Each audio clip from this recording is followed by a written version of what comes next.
I'm Judy Croon, Canada's keynote humorist. Welcome to Laugh Long and Prosper. Shelf help with a smile, stress busters with a smirk. You get the point. Today is Friday, so that means it's Psychic Friday. My guest today is a good friend, Ursula Darby.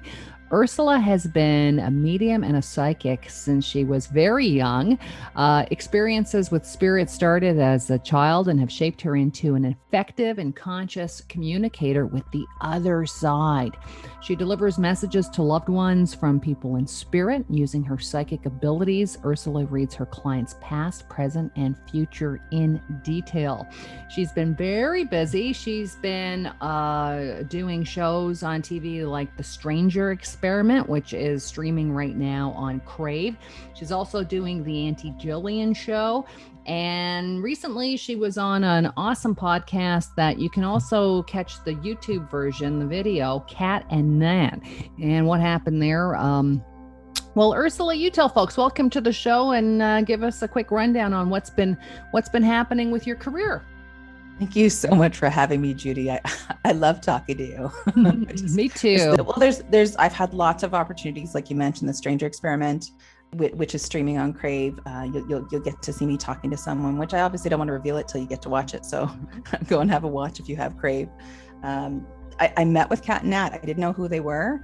I had no clue. They invited me to meet with them. And it was a really, really awesome experience because it meets up with what's currently happening. Every client I meet with to read them is obviously on Zoom video chat. That's what I do.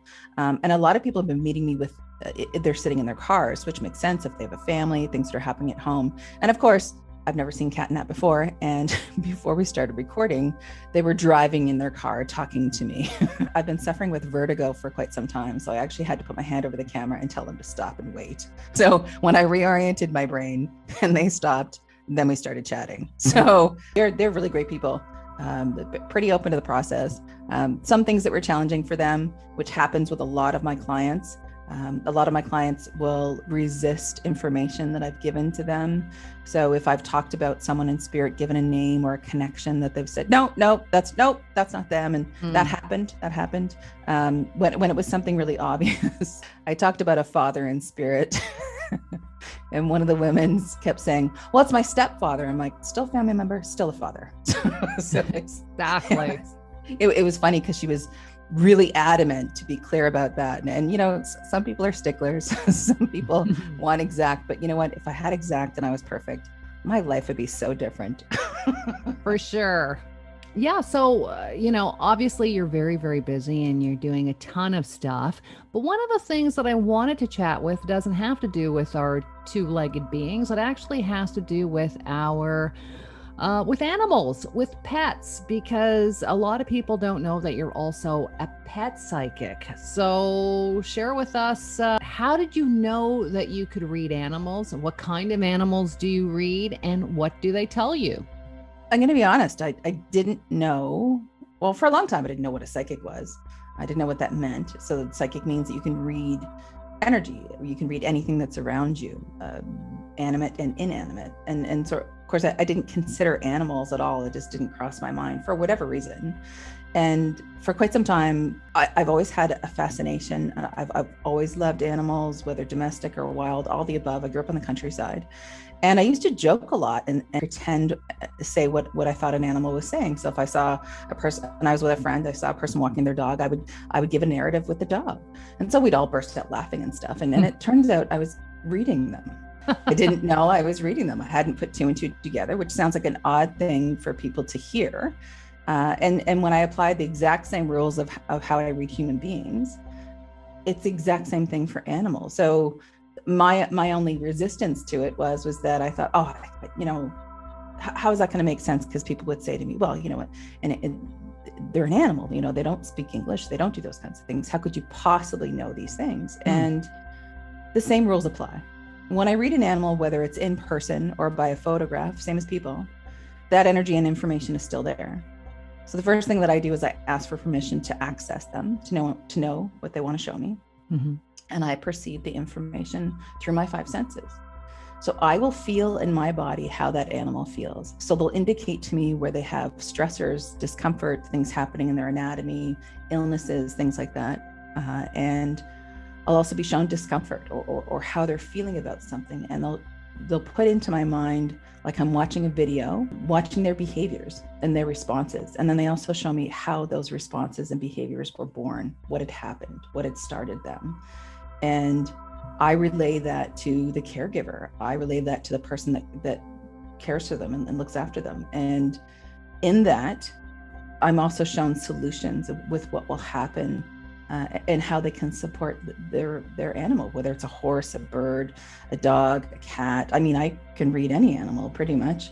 I haven't had tons of opportunities to read whales or dolphins or anything, but I'm sure that might come along one day, and I would certainly jump right in and be like, let's do this. I'm going to work with the sharks. Can I have a cage, please? Now, I've always wondered, regarding pets. So, for example, a bird that's in a cage, are they really happy? They can't be. Are they not in the cage going, I'm in a freaking cage. I could have been flying around the Amazon, but my wings are clipped. Come on, people. Like, what do animals say in terms of the happipiness factor? I've had that experience because I perceive from their position. So I can look around and see what's around them, what their location is, what's happening with them and the people around. One of them was a pet rat, and I love rats. I've had pet rats growing up. And they're pretty smart, right? I met a rat and I was reading him and he was freaked out. He was so scared. He was showing me how he was jumping and hiding. And he moved so quickly and in such anxiety and fear because he kept showing me he's in a cage, and he kept showing me a hand coming towards him to grab him. And him being disoriented and wanting to bite and attack. He was under threat and he kept running to hide. And I was like, okay, wait a second. And then he showed me how he kept being moved throughout this home or this location that he was in, and how it caused him such distress. And it turns out that he wasn't domesticated. He hadn't been handled before, which is the grossest thing on the planet. And I'm going to say it out loud. He was a feeder, which is disgusting, to feed to snakes.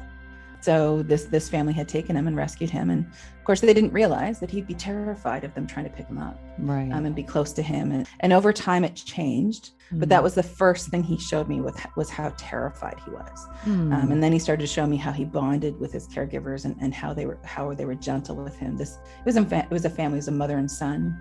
And they were just such beautiful people, because they also had a bird that had passed that I'd read. And the bird kept showing me all the places that she loves to go to.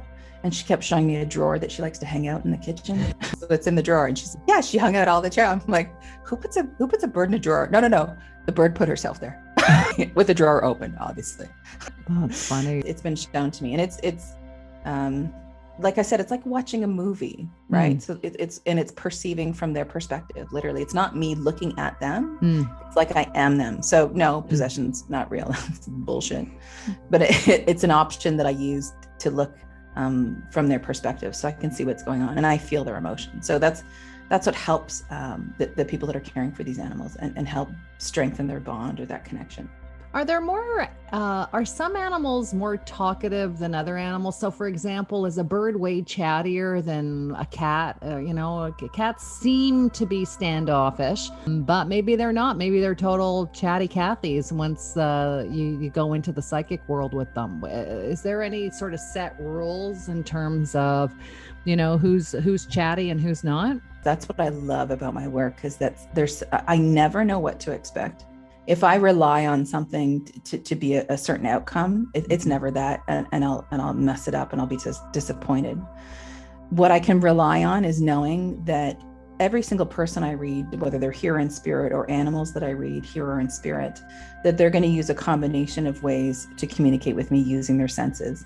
So it just depends on how they want to present that to me. So you're talking about them being chatty. Sometimes I can hear them, like I hear a voice speaking to me and I can hear intonation and tone, like that bird I'm talking about. I think she was a lovebird and she was in spirit. She passed, unfortunately, but she was like the happiest being on the planet. Like she was just so happy to be with her people. Aww. Like I can still feel it in my chest where she was just like, look what they do for me. And I'm just like, oh my God.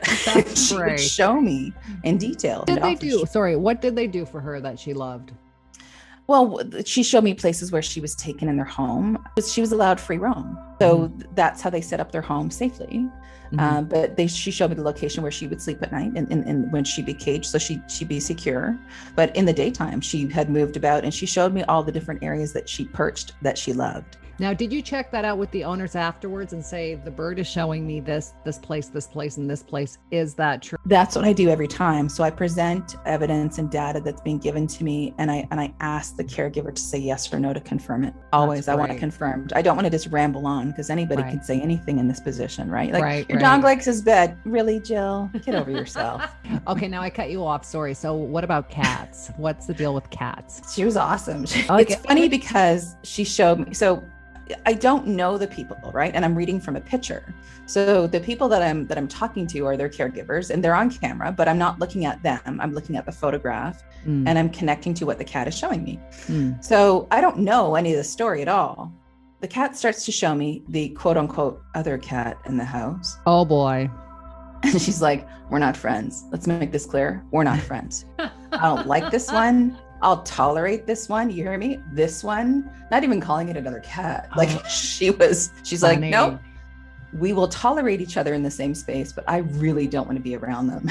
The husband and wife said, oh my God, yes. And then she showed me how she taps the other cat on the head, doesn't attack them, but taps them, puts her ears back and goes, did you step away? Get away from me. She's like, she does that all the time. I'm like, because she doesn't like being around these other cats because of their personality, their characteristics doesn't work for her, right? It's like meeting someone that you don't like their vibe, same deal. Right. So she tolerates them, but because she's in the same home. But she kept pointing out to me where she liked being propped in the window to be in the sun and at the highest perch because no one could touch her. She loved the sun and didn't want you to interrupt her. What did the owner say about that? They confirmed, because she showed me, I call it a cat tree. She showed me the cat tree, what it looked like. And then she showed me the layout of the home. So I described the home through the kitchen, the color on the floor, the windows, where the trees were, what was there, like in detail. And they said, oh, that's this room. Yeah, that's where the cat tree, we just moved it to. And she also said how she showed, it was, here's the creepy. So she showed me, and nothing's creepy. That's just funny to me. She showed me her eating a hairbrush. And I was like, ugh. Why would you eat a hairbrush? So she showed me a big hairbrush that the person would use. And she was chewing it. And so I said this to the carer, and I said, what's this chewing a brush? Does the wife not say, oh my God, that's so true. Shut up already. She chews my toothbrush. And she was laughing because she loved it and she thought it was hilarious. I'm like, have you decided to clean the toothbrush before you use it? She's like, oh, of course I do, but it's so cool. I'm like, give her own toothbrush, lady. I'm speaking to Ursula Darby. She is a medium and a psychic, including a pet psychic, a pet medium. You can reach Ursula at ursuladarby.com, or you can go to her email address, bookwithursula@gmail.com. All that information is included, of course, in the text here with this podcast. But we are talking about pets, because really this is the first time that I've had an opportunity to chat with Ursula. We chatted about people, but I always wanted to know what animals were thinking, what they were feeling, what they were saying to us. And I've always suspected, Ursula, that if our dogs or cats could talk to us, we probably wouldn't want to hear what they have to say. I think we're pretty selfish as pet owners, and the majority of people be like, look, I'm doing the best I can walking and feeding you, but I can't sit around listening to your problems. That's really interesting, because the perspective that I'm given with animals is that yes, I've met some animals that don't like their caregivers and show me why and what is going on. And some of it has been how they've been treated, which doesn't make it okay, but I get that part. It's also how they perceive someone else's intonation, tone, or presence, just like human beings. I don't come across animals that sit and discuss how they're feeling and what something looks like in detail. Okay. What they will do, though, is they'll point out who they resonate with the most, who aligns with them the most, who they're committed to the most. And they'll show me the acts of kindness and compassion that person gives to them and shows them. That's what I rely on. And they will show me tragedy. They will show me abuse. They will show me how they've been mistreated and by whom and how and where. So, Our animals, though, I mean, if we're going to give it an example, I can give you an example of my own cat, Saoirse. Sure. Saoirse talks a lot. She's very opinionated, and I just don't expect it. Where she'll come in and pop up on the bed, I'm reading something, and then she'll slam her head through the book and headbutt me and make it hurt. She's like, I couldn't find you. And I'm like, what? She's like, I didn't know where you were. I'm like, you have lived here how many years? How did you not know where I was? And no offense, but you're not in a sprawling mansion. Right. Or she'll hop on my lap and say, can you get rid of her? And I have another cat. And I'm just like, you're a jerk. No, that's not okay. And she's like, she's in my way. I'm like, I don't care. And then 2 minutes later, they're snuggling, licking, and cleaning each other and sleeping right next to each other. So she's very conflicted. Oh, that's funny. It's very short conversations. What I love about, so I call it animal communication, or I call myself an animal whisperer or pet psychic. They're all interchangeable because some people don't know what those words mean. It literally is being psychic and reading animals, right? That's what that is. And what I love about reading animals is that they're not complex and layered like people are. People have all of these things in place, boundaries, things they want to hide, secrecy, discomfort, things that they've gone through that they've never shared with anyone, which you and I both know about, in the world with who shares, who doesn't share, what's going on, that kind of thing. Animals aren't like that. There's a directness to them, and they don't, there isn't flowery language and full descriptions. They're showing me visuals. This is what's happened to me. This is why I do this. And I'm just like, ooh, perfect. Let me give that. And then I'm shown, what do you need? I'll say to the animal, what do you need? What's going to help you? And then they show me. And then I see the difference in the scenario and the relationship within the family that they're with. So it's very direct and very clean. And so even, I joke about saying, that, the dog really likes their bed because dogs have beds. But I mean, that's a simple thing to say to somebody. Someone who is truly communicating with an animal is someone who can describe illnesses and things that have had what they've had, behaviors that they're demonstrating without that person telling me. I don't let any of my clients tell me any information up front or during the reading at all. What percentage of your clients are pets? What percentage of people say, I'd like to book you to read my cat or my dog or my horse? I don't know percentages. A month, probably 10 to 15 readings a month. I read a horse Yes. recently, before this last lockdown. I'm going to get the wording wrong, shut down, whatever. And let me tell you. Tell me. So her name's Katrina. I met Katrina 2 or 3 years ago. And the first time I met her, she was with her caregiver. We were in a stables, gorgeous stables, and she was on a lead, and the person with her was standing there. And of course, I started making the connection and talking and stuff. And this horse is big. Like she's curvy, round, big. Like, yes, I know horses are big, but I mean, some are slim and tall, right? Yeah. There's a variety of horses, but she was really thick. And she 15, 16 hands high, thick neck, big, like just big. And I love horses. This could be great. I stood there, started talking to her, and did she not step in front of me, almost stepping on my toes, and push me back against the wall with her head?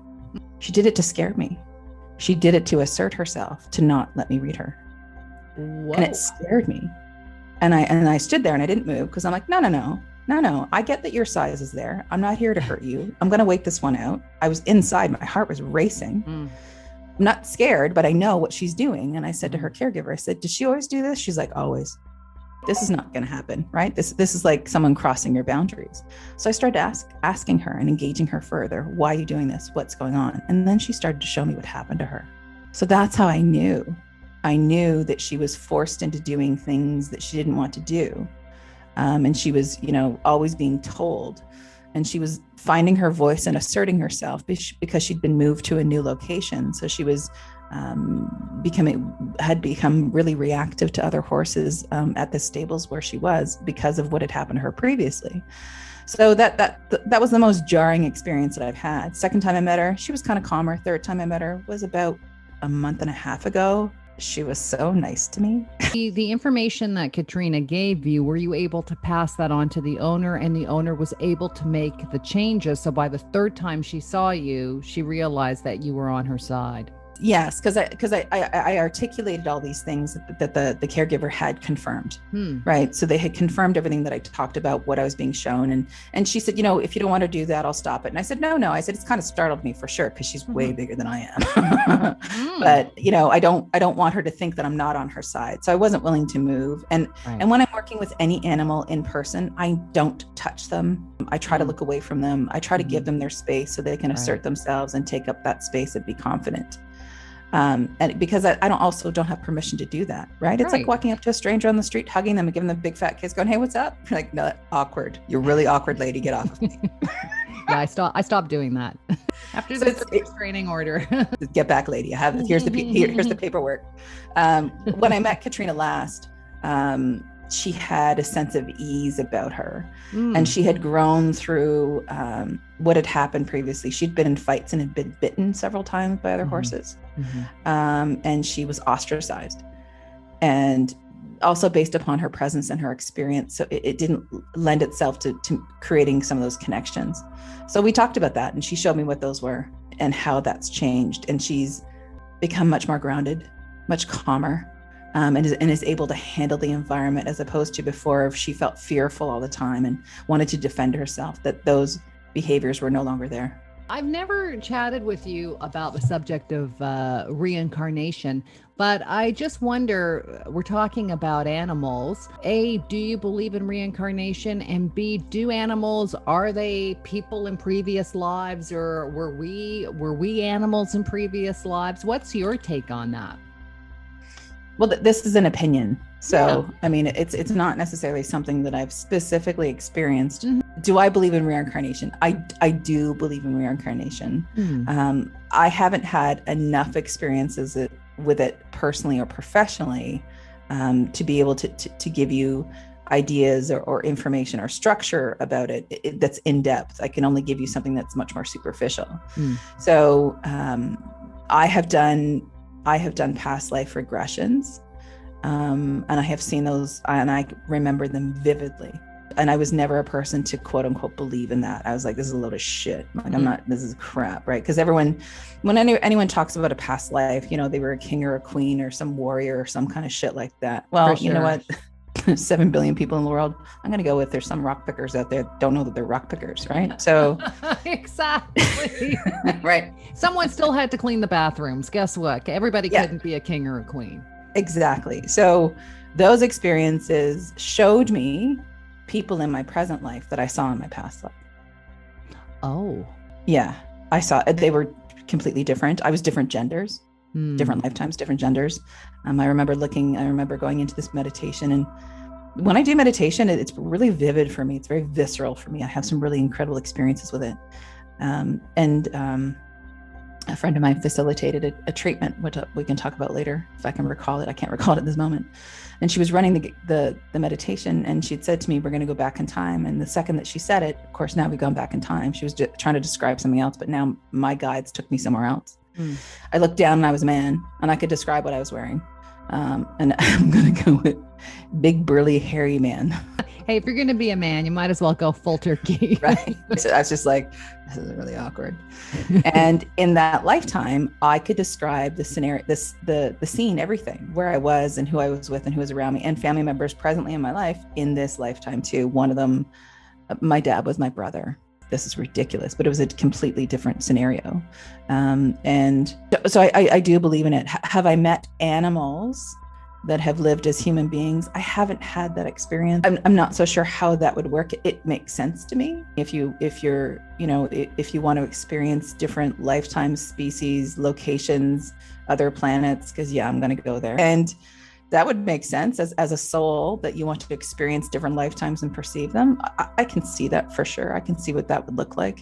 And especially with me reading so much, I've read thousands of people. And I've learned more in readings from reading people in spirit, animals, and people here than I ever have in my own life with my own experiences. I'm on the phone with Ursula Darby, and if you want to get in touch with Ursula, you can go to her website, ursuladarby.com. You can email her at bookwithursula@gmail.com. Ursula's been very busy, lots of readings due to her appearances recently on the Cat and Nat Show, which is an amazing podcast. It also has video that you can see on Ursula's YouTube channel. She's been on The Stranger Experiment, which is currently streaming on Crave. And she's also on the Auntie Jillian Show. If you're a Bell subscriber, you can catch that on 5 TV. Ursula, I'm going to hold on to you. We are going to be wrapping up in a second, and then we'll be chatting again next week because there's an amazing show on Netflix right now called Surviving Death. I want your take on the afterlife. But just wrapping up this segment on pets, because I've never really had a pet psychic on the show before. Aside from being a medium, being a psychic for people, you are also a psychic for pets, a medium for pets. So maybe some advice. Maybe we could end with some advice, Ursula. As pet owners, if pets had 15 seconds to say, you know what, you could be the ultimate pet owner to me if you fill in the blanks. What do we need to learn from them? Stop imposing human behaviors on them. Stop imposing human behaviors on them. Recognize that they're a different species than you, and that they rely on their instincts, which equates to their intuition. Okay. An animal will pick up how you're feeling. So the best thing that you could possibly do in the beginning in creating a bond with them is start to make yourself aware of your own feelings. If you're anxious, angry, worked up, distressed, concerned, all of that energy and feelings is what they're perceiving. That's why they're staying away from you. That's why they're worked up and bouncing around the room. That's why they're not coming when you need them to, because of how you're feeling. Start to become self-aware of how you're feeling, and you'll start to change that bond. When you consider caring for someone else, hugging them, showing them that you love them just by hugging them or being close to them and sharing some words or touching their hand, you're also feeling that emotion in your body as you do that. Apply that same rule to the animals that you care for in your life, and you'll see a dramatic difference with your relationship. Okay, Barney's looking at me right now going, hey, sister, are you taking notes? Right? I'm tired of being your psychiatrist. Ursula, thank you so much. Again, it's ursuladarby.com is her website, bookwithursula@gmail.com. We are going to pick up this conversation next week. We're going to talk about the fantastic Netflix show called Surviving Death, all about the afterlife. So between now and then, maybe you want to check it out and listen to our podcast next week. On behalf of Laugh Long and Prosper, Ursula, thank you so much for joining me. Thanks for having me.